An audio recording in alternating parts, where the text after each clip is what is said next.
Hi everyone, it's Christina from the DIYmommy.com, and today I want to share with you some spring DIY ideas that all include one of my favorite things, which is flowers. Today's video is in collaboration with Lisa of Farmhouse on Boone. Both of us are sharing a nature-inspired DIY decor idea or two for spring. If you've never checked out Lisa's channel, definitely go over there right after you watch this video, subscribe, watch her video. She is chock full of inspiration. She makes lots of beautiful foods from scratch, tons of DIY ideas. She has like a farmhouse homesteading flair to her account. She always inspires me so much, so definitely go check her out. I'm going to be sharing some DIY flower ideas with a few different styles of flowers. I'm going to share a fresh floral arrangement hack, how to make flowers from paper, and I'm also going to share a pressed flower DIY. So I hope you love all of these. Let's get started. First of all, let me show you how to make a beautiful, expensive looking arrangement from grocery store flowers. So the first tip is to pick a vase that is a little bit different and unique. So I'm choosing this actually candle holder that I found at my local grocery store, but what about choosing something that is maybe unexpected, like a vintage crock or perhaps a vintage jar? The opportunities here are endless, and you can choose something that tells a little bit of a story. My second tip is to choose flowers that are next to each other in the color wheel. So I will leave a link down in the description box below to a color wheel file. It's a free printable. I have it on my blog. And if you pick analogous colors, so those are colors next to each other, so a green and a blue, a pink and a purple, an orange and a red, that's going to give your flowers a little bit more of an elevated look. So I'm choosing pinks and purples, which are very close to each other in the color wheel. I grabbed a mixed bunch from my grocery store with lots of different pink and purple flowers. We have some daisies, carnations, mums, etc. And then I picked a couple bunches of tulips. Next tip is to choose a shape for your arrangement. So I wanted to kind of create a triangle shape for mine. So a taller center, and then the left and right sides, I wanted them to go out from the arrangement, and I also wanted them to drape over a little bit. And that's why I picked tulips, because I love how drapey they are and how I could put them on either side of this arrangement to create a triangle shape. My next tip for arranging grocery store flowers is to put like flowers together in bunches. And this is a tip I learned from my favorite local florist, Christopher. And if you put all of the different types of flowers in bunches together, it gives your arrangement sort of a beautiful farmhouse kind of market look. And I think it looks so beautiful. So you see, I have a couple bunches of tulips all together in this arrangement, a couple bunches of mums, the white ones are together, the purple ones are together, all of my light pink carnations are together as well, and I think this makes your arrangement look so beautiful and lush. Next tip is to add either dried flowers or faux flowers to your arrangement to give it a little bit more fullness and texture, and also to stay on a budget. So I was considering adding some faux greenery, but then I remembered I had these dried pampas grass bunches, and I really liked how they looked in this arrangement. I love how they picked up the gold from my vase, and I also loved their height, so I could put them in the back of this arrangement to give it that triangle shape that I was looking for. Faux flowers or dried flowers will also give your arrangement just a really interesting texture, so you don't have all of the same kind of velvety texture of the real flowers, but you maybe have a drier texture or a pointier or a pokier sort of texture to give your arrangement some interest. So here is how this grocery store arrangement turned out, and I love how it looks on our dining room table. I love how it looks on our breakfast nook table for spring. Next DIY I want to share with you is how to make some peonies from crepe paper. So I have made peonies and lifelike peonies from fabric before, but now I wanted to take some crepe paper and my Cricut maker, which is a cutting machine, to make some crepe paper peonies, and I love how these turned out.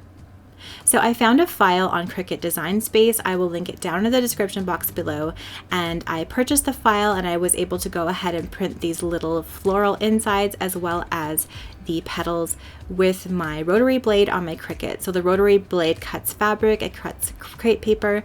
You don't have to have a Cricut though to make these. You can definitely cut the petals by hand. Check out my blog post on this. I will link it down in the description box below. It's on the DIYmommy.com with all of the measurements if you want to cut these by hand. So there's a couple different ways you can make these flowers. The first way is you can get just a dollar store styrofoam ball. This one's about 2 inches wide. Take one of the cut out crepe paper petals, kind of pull it so it stretches a little bit, and then wrap it around that styrofoam ball. You can tack it to the ball with a glue gun just like this. Now you're going to take all of the petals and pull them in the center from right to left so they create a realistic petal looking shape.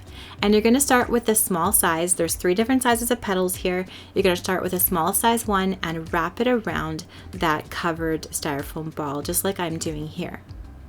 And then you're going to take another petal in the smaller size. You're going to attach it to the base of the ball with a little dab of hot glue and overlap it over that first petal.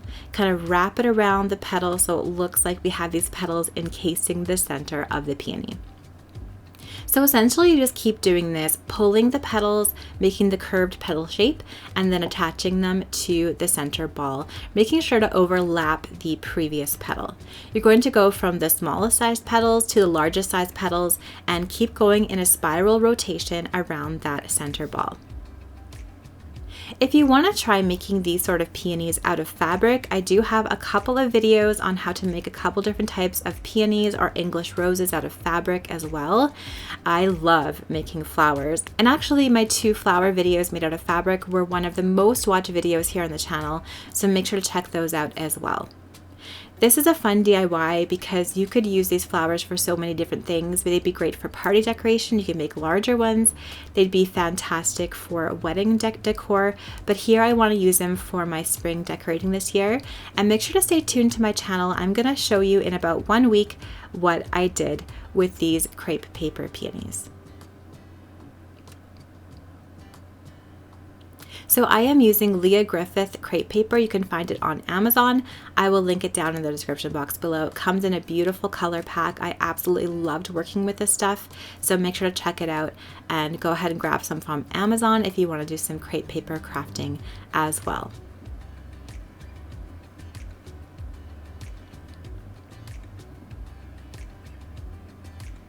So here's how the closed center peony turned out. This one is so pretty. I love how that center ball kind of gives it a little bit of a lifelike look on the interior of the flower.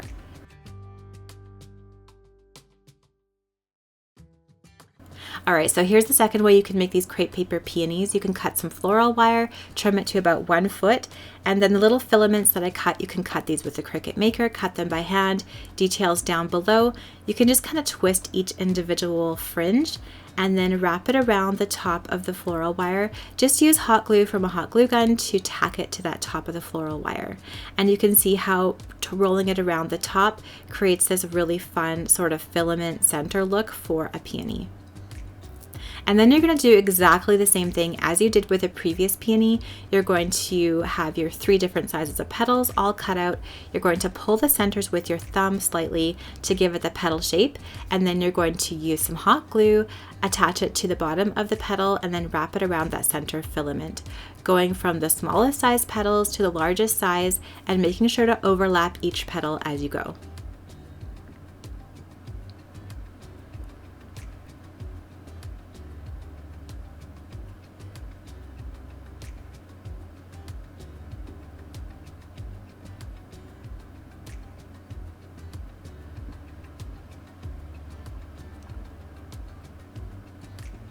So here's how this one turned out. I love how the center gives it a little bit more interest here with the little yellow bits, the color contrast, the texture contrast. So pretty. And this corally color is really nice too. I love how warm it is, but it still has that pink kind of tone for spring. So I love how these turned out. Again, try playing with a Cricut Maker if you have one. Try cutting the petals by hand. All the details are below if you want to get into these. So fun to make, and I can't wait to show you what I do with these for my spring decor this year.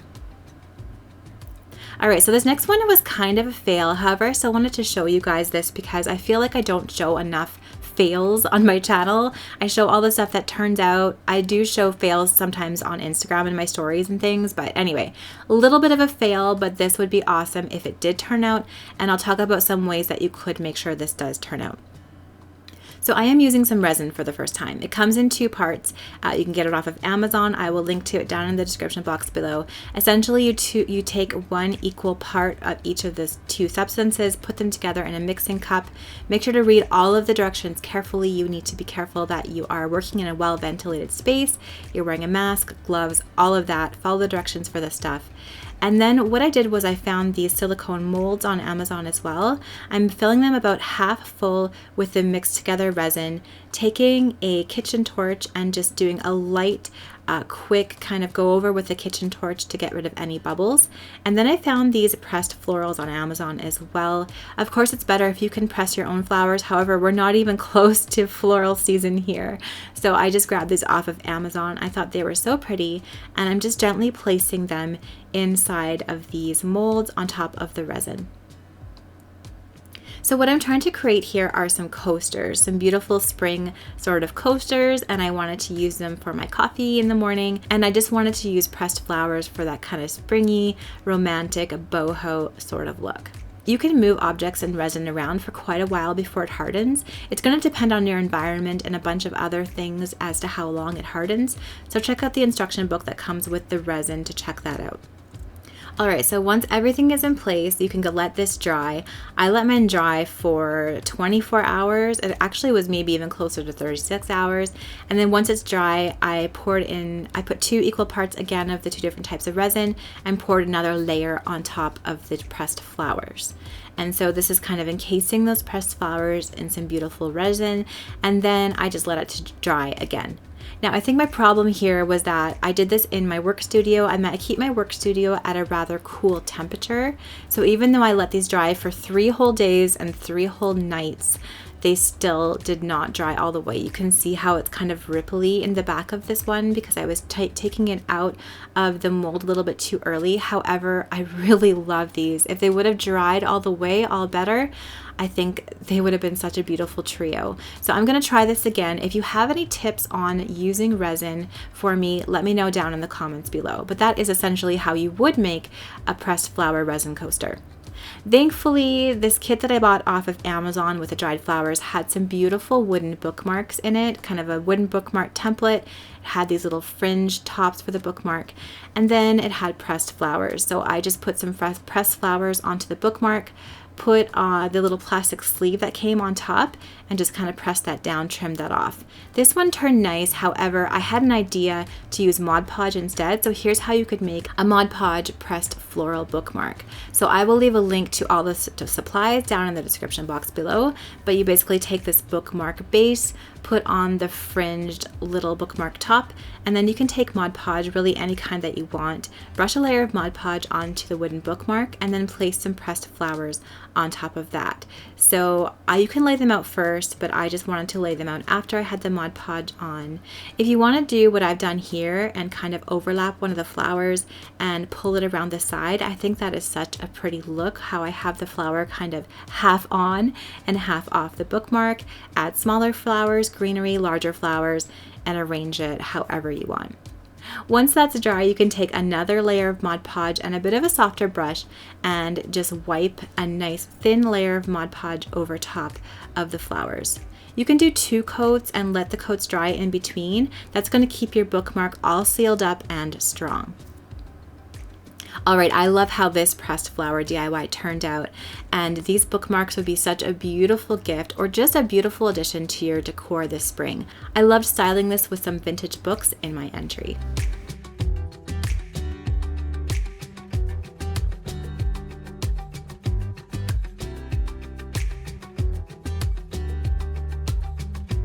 Thank you guys so much for watching this video. I hope you enjoyed it. Let me know down in those comments below which of these DIYs was your favorite.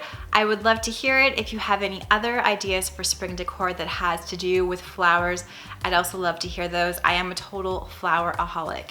Again, make sure to check out Lisa's channel, Farmhouse on Boone. Go over there, subscribe, watch her video. I know you're going to love all of her content. Thank you, Lisa, for doing this collaboration with me today for spring. If you like this video, please give it a thumbs up and subscribe to my channel for more DIY and decor ideas on a budget.